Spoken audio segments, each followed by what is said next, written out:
The whooping cough vaccine that you got as a child may not be as effective as you think.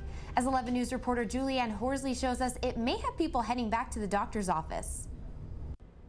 Many think a vaccine lasts forever, but this vaccine, along with many others, simply wear off over time.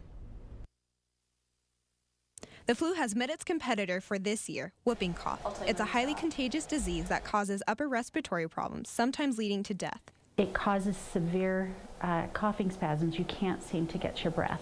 There's a vaccine that works, but doctors and nurses found to their surprise that it loses effectiveness after 3 years. We thought that that was plenty, and it isn't.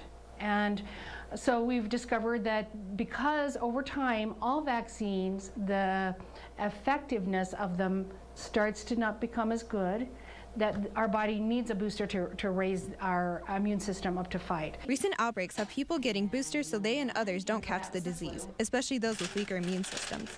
In a cafeteria, so I'm around a lot of different people who may or may not have children, and if I'm a carrier and they spread it, and I'd feel bad, if I heard that one of their children was hospitalized. The Utah County Health Department says that the whooping cough isn't seasonal, so if you don't have a recent vaccine, they recommend you come in and get one.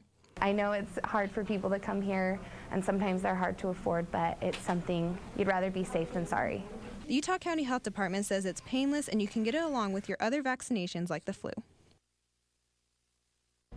The Utah County Health Department offers the vaccine and boosters at a low cost, and they accept all insurances. You can also check with your doctor. Lydia?